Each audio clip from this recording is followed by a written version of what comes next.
Hi, today we're going to talk about 6 things to know about anxiety.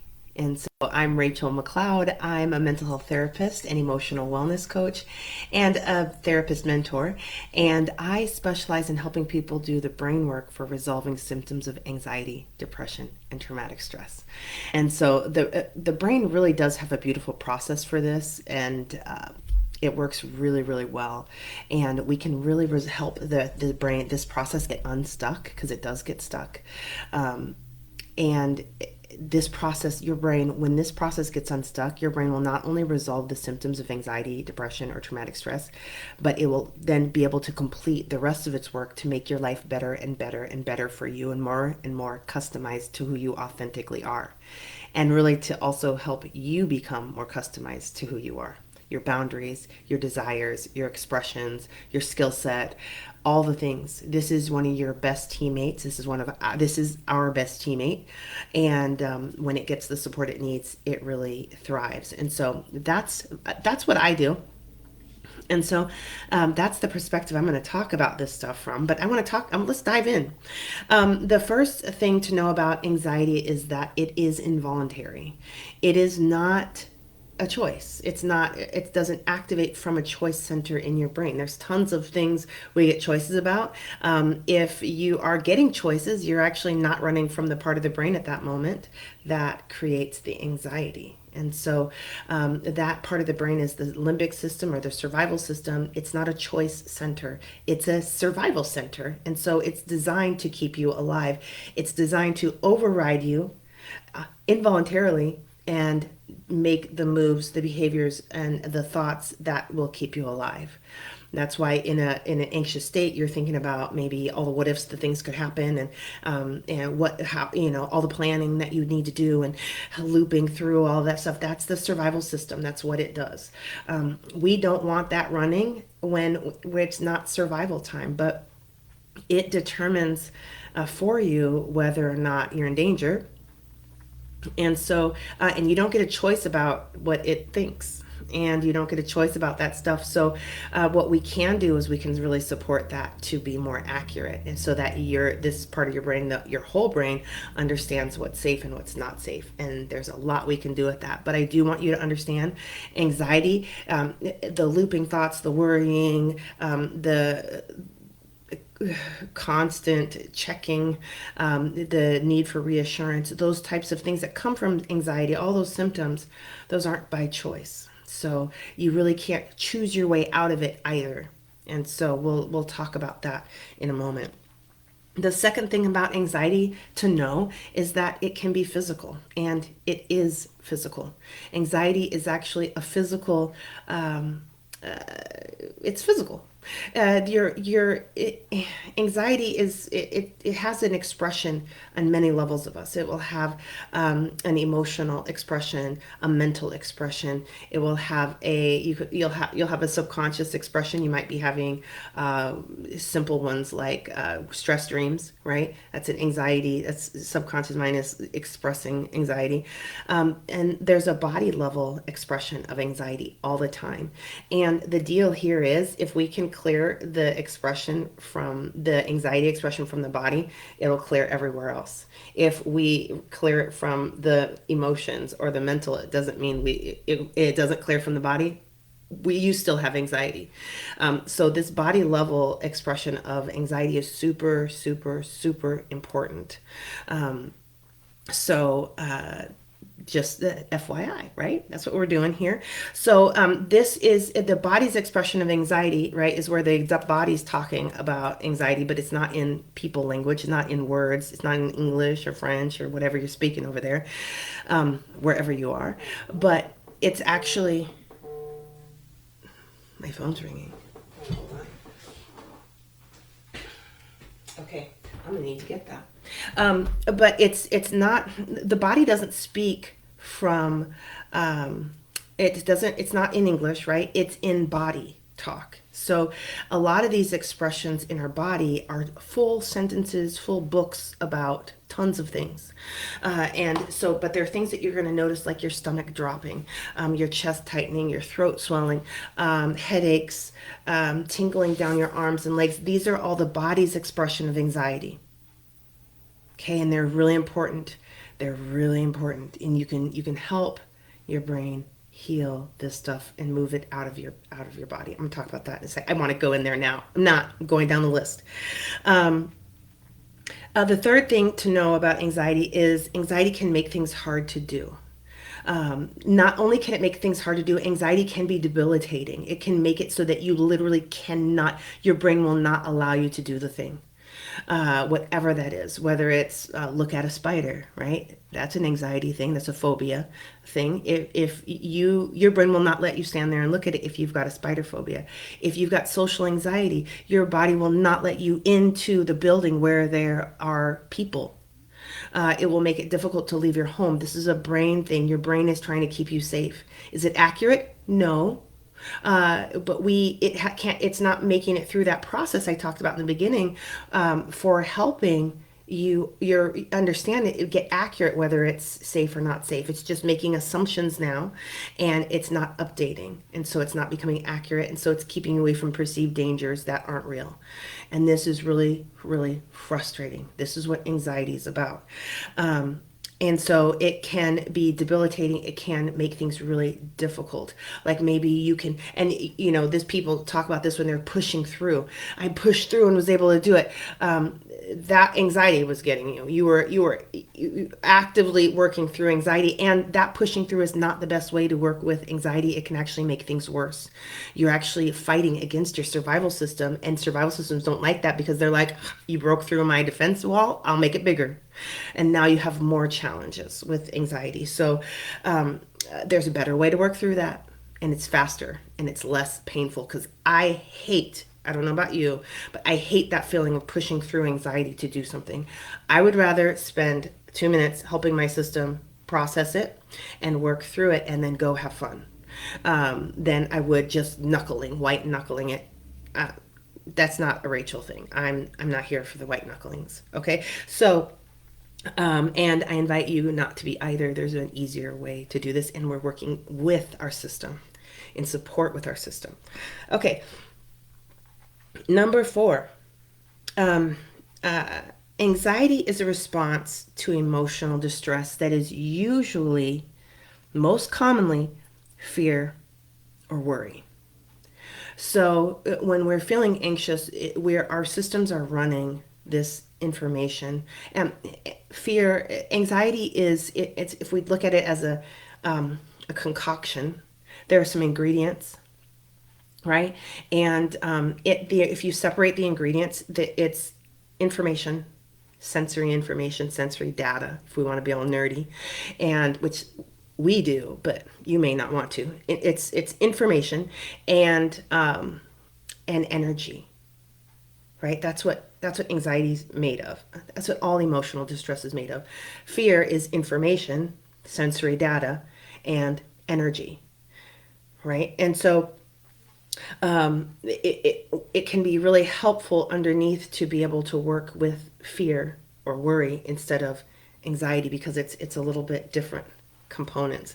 But whatever the anxiety is made up for you, that's the thing you want to help your brain get really good at processing and utilizing.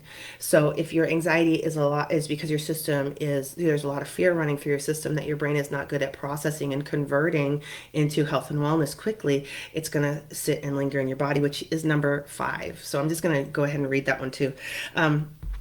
Anxiety is information and energy that should come up and go out. It should come up and go out. Anxiety is not something that's going to stop, because we don't want our systems to stop giving us information and energy.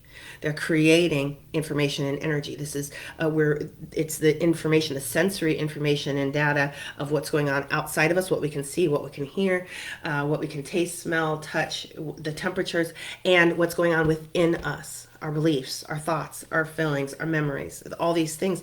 And it's taking all that stuff and delivering it to the information processors. That's the design.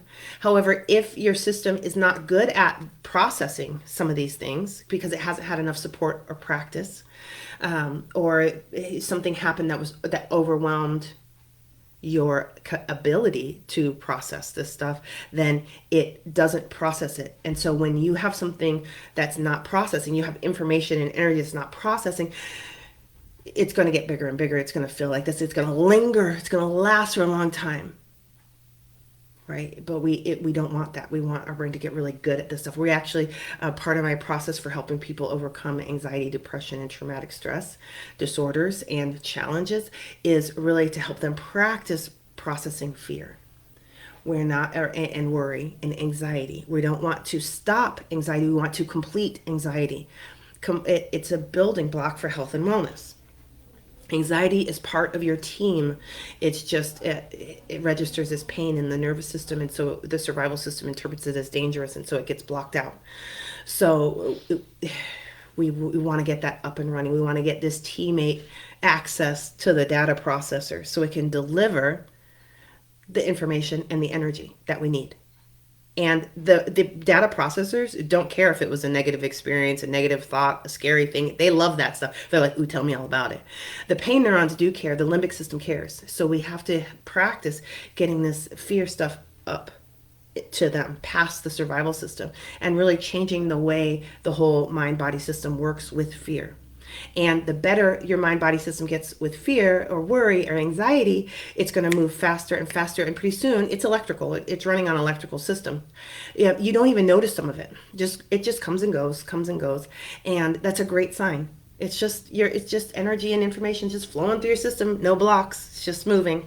That's similar to what happens with the positive emotion states, and sometimes why they're hard to hang on to, because they just come and go. They come and go. They just move through. They don't get blocked by the survival system, and they're here and they're gone. And you're like, where'd you go? Come back, right?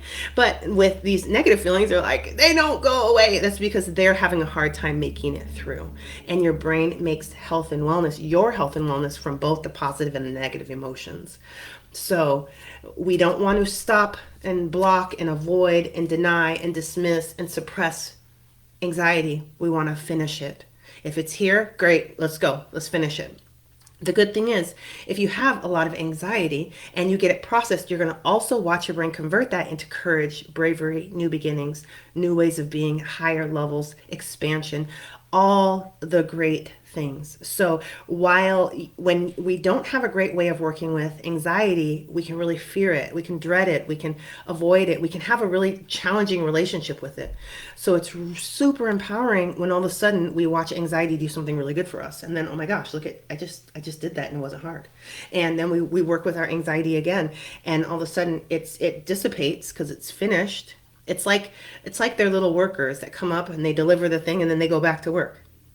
That's the design. They're not supposed to hang here and talk about it all day long. We have work to do. Get back to work. Get back to your station, right? No, disorders, the anxiety does not finish. It doesn't finish. It doesn't go back to work. It stays there. And let me tell you the same thing over and over and over and over and over and over and over again. And then you got a whole crowd of them, right? This is how we get real disordered. And then we start talking about crowds of emotions in our inner world. And there we are. Okay. If you know, you know. If you don't know, congratulations. Number 6 of what you can know about anxiety is that we can support our brains to process and resolve anxiety and utilize this energy, this anxiety energy, better and better and better. We can do that process.